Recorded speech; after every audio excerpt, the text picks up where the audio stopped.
नमस्कार, मैं Vandana Khurana advocate child crime alert में आप सभी का स्वागत करती हूँ और अलग अलग टॉपिक्स पे वीडियो बना रही हूँ। सारी वीडियो आप खुद भी देखिए, अपने बच्चों को भी दिखाइए। अभी हम जिस टॉपिक पे वीडियो बना रहे हैं ये अविवाहिता द्वारा भ्रूण हत्या। देखिए, समाज में जो सिस्टम बनाया हुआ है ना, समाज की बहुत सारी चीज़ें मुझे समझ में नहीं आती। ये मेरे अपने विचार हैं, आप उसको अदरवाइज़ मत लेके जाइए, अपना थोड़ा सा दिमाग लगाइए। एक लड़की है, अब मान लो शादी से पहले प्रेग्नेंट हो गई, ठीक है। अगर वो भ्रूण हत्या करती है, मतलब गर्भपात कराती है, तो अपराध है, मेरे हिसाब से अपराध है भाई। पाप की सज़ा तो बराबर है ना। चाहे एक अगर विवाहिता भी भ्रूण हत्या करेगी, अपने बच्चा गिराएगी, तो वो भी तो पाप है। तो अविवाहिता भी सेम काम करती है तो वो भी अपराध है, ठीक है। अगर उसकी फैमिली वाले उसका बच्चा गिरवाते हैं अविवाहिता का, वो भी अपराध है। कोई भी उसका देखिए, अगर उसके साथ कोई घटना घटी है, मान लीजिए अविवाहिता प्रेग्नेंट हुई, उसके कई कारण हैं। प्रेमी से के साथ संबंध बने, उसने शादी से मना कर दिया, माँ बाप बोलेंगे बच्चा गिरा दो, हम तेरी कहीं और शादी कर देंगे। उस बच्चे का क्या दोष है उसमें? ये तो आपको अपने बच्चों को समझाना चाहिए। गलती किसकी है? आपके संस्कारों की गलती है।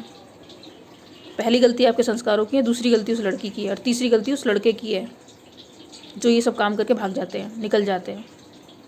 या अपनी माँ को बोल देते हैं मैंने तो ऐसा कुछ किया ही नहीं, वो लड़की चरित्रहीन है। ऐसे लड़कों को जूते मारने चाहिए निकाल के। तो अविवाहिता का बच्चा गिराना भी अपराध है,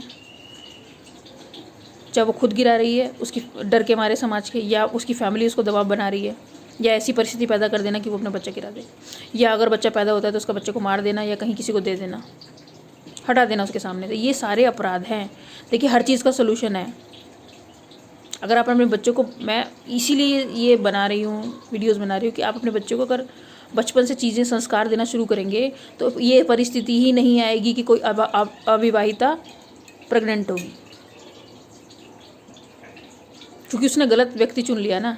अगर वो एक जीवन साथी चुनती तो ये समस्या ही नहीं होती ना।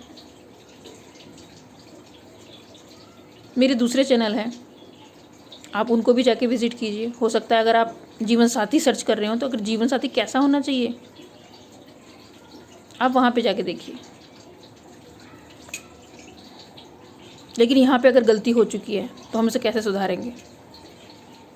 मैं अपराध के बारे में यहाँ डिस्कस कर रही हूँ कि ये भी अपराध है। अगर एक अविवाहिता चाहती है कि वो बच्चा जन्म दे, उस बच्चे को पाले, उसको बड़ा करे, तो इसमें कोई गलत नहीं है।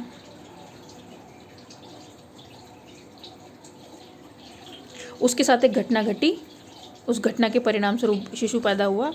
अब उस शिशु को भी आप वैसे ही रखिए जैसे आप बाकी बच्चों को पालते हैं। देखिए, बच्चों, लड़कियों के साथ अगर मान लो किसी ने रेप कर दिया, वो उससे प्रेग्नेंट हो गई, तो क्या आप उसका बच्चा गिरा देंगे? इसमें उस बच्चे का क्या दोष है? बच्चे को मार दोगे, रेपिस्ट को नहीं मार सकते। इतनी हिम्मत नहीं है रेपिस्ट को मारने की कि उसको उसको उसको जाके मार सको, उसको आप पत्थर भी मार सको, इतनी हिम्मत नहीं होती। तो यहाँ पे कमी आपके दिमाग में है। मैं चाह रही हूँ ऐसी परिस्थिति ही ना पैदा हो कि आपको कोई चीज़ ऐसी करनी पड़े, इसलिए मैंने चैनल बनाया। तो अविवाहिता के बच्चे को लेके भी ये सारी चीज़ें जो हैं, मेरे लिए विवाहिता अविवाहिता सब बराबर है, फ़र्क नहीं पड़ता उसकी शादी हुई है या नहीं हुई है। अधिकार तो माँ का बराबर है बच्चे पे। तो अगर वो भ्रूण गिराती है तो वो अपराधी है, ठीक है। उसका भ्रूण गिराया जाता है तो बाकी लोग अपराधी हैं। आप चाहे लॉ की नज़र में अपराधी हो या ना हो, ईश्वर की नज़र में तो आप अपराधी हो जाते हो उसी तरह में। और आप सोचते हो गंगा नहा के मैं इस चीज़ों से, पाप से परिचित, कभी भी नहीं। आप भी भ्रूण बनोगे, आपको भी गिराया जाएगा। प्रकृति को जो दोगे, प्रकृति आपके साथ वही करेगी। अगर आप किसी का भी भ्रूण गिरा रहे हो तो आप भी भ्रूण के उसमें पैदा होगे, आपको गिराया जाएगा हज़ारों बार, लाखों बार। आप जन्म ही नहीं ले पाओगे। प्रकृति का यही नियम है। प्रकृति के नियम को समझिए, प्रकृति से ज़्यादा ताकतवर कोई नहीं है।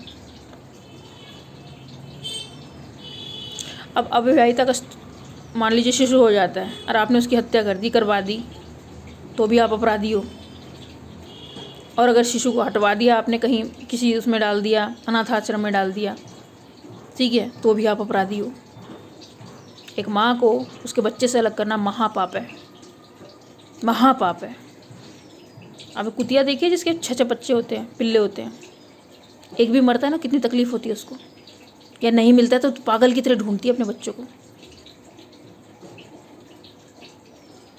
कोई भी माँ अपने बच्चे को, चाहे किसी भी परिस्थिति में पैदा हुआ है, कभी अपने से अलग नहीं करना चाहेगी। माँ के नज़रिए से सोचो। जो मंदिरों में जाके घंटियाँ बजाते हो ना, जब माता दी बोलते हो, शर्म करो थोड़ी सी।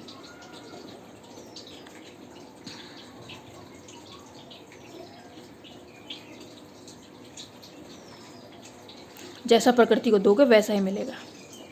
मेरी बात समझ में नहीं आ रही है, कोई बात नहीं। जिनकी समझ में आ रही होगी वो अपने बच्चों को ज़रूर दिखाएं, छोटी उम्र से ही दिखाएं। हर अपराध के बारे में उन्हें जानकारी दें, हर परिस्थिति के बारे में उनको जानकारी दें। तुम्हारे साथ ऐसी परिस्थिति पैदा की जा सकती है, कोई भी तुम्हारे साथ ऐसी परिस्थिति पैदा कर सकता है। ऐसे अपराधी को जाने। अगर कोई व्यक्ति इसीलिए तुम्हारे पास आ रहा है कि वो तुम्हें प्रेग्नेंट करके भाग जाएगा, तुम्हारे साथ सेक्स करके भाग जाएगा, तो जाने ऐसे व्यक्ति को वो अपराधी है, उसको तुरंत छोड़ दें। आप अपनी बेटी के साथ बात नहीं करोगे तो फिर आप कैसे समझाओगे उस अपराधी के बारे में। और आज के समय में ये चीज़ें बहुत ज़्यादा हो रही हैं, क्योंकि माँ बाप अपने बच्चों से बात ही नहीं करते हैं। 15-16 साल की एक ऐसी एज होती है जिसमें एक माँ बाप को अपने बच्चों को बहुत सारी चीज़ समझानी चाहिए। अगर बाप अपने लड़के को और माँ अपनी बेटी को बहुत सारी कुछ चीज़ें पर्सनल ऐसी समझाएं तो मुझे फिर वीडियो बनाने की ज़रूरत नहीं पड़ेगी। लेकिन लोग सोचते समय रहते सब सीख जाएंगे। समय रहते कुछ नहीं होता। जैसी संगत में बच्चे बैठते हैं वैसी ही वो सीखने लग जाते हैं। आपको क्या मालूम है आपकी लड़की की संगत कैसी है या आपके लड़के की संगत कैसी है। आपको लगता है लड़के चाहे कुछ भी गलत करके आ जाए फ़र्क नहीं पड़ेगा, तो आप बहुत गलत हो। लगाम दोनों की अपने हाथ में रखो। जब तक वो डिसीजन पावर लेने की उनकी एज नहीं हो जाती खुद की, तब तक उनकी लगाम कस के रखिए और उन्हें समझाइए प्यार से। आप माँ बाप हो उनके, ठीक है ना। तो इस वीडियो में इतना ही, फिर किसी वीडियो में मिलते हैं। तब तक के लिए वंदे मातरम।